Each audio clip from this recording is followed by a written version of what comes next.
ஈசன் புகழ் பேசிடவே நான் பிறந்தேனோ, அதை பாசவினை சாரத்திலே ஏன் மறந்தேனோ.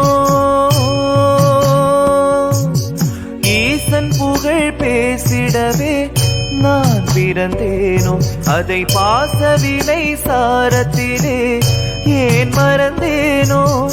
ஆசைகளை வேஷங்களை நான் விடுவேனோ, அந்த மாசகன்ற சோதியனை சேர்ந்திடுவேனோ. தூண்களில் ஆவான் படைத்தான் தூயவன் அவனே, கழல் தேடி வரும் கண்களுக்கு தாயானவனே.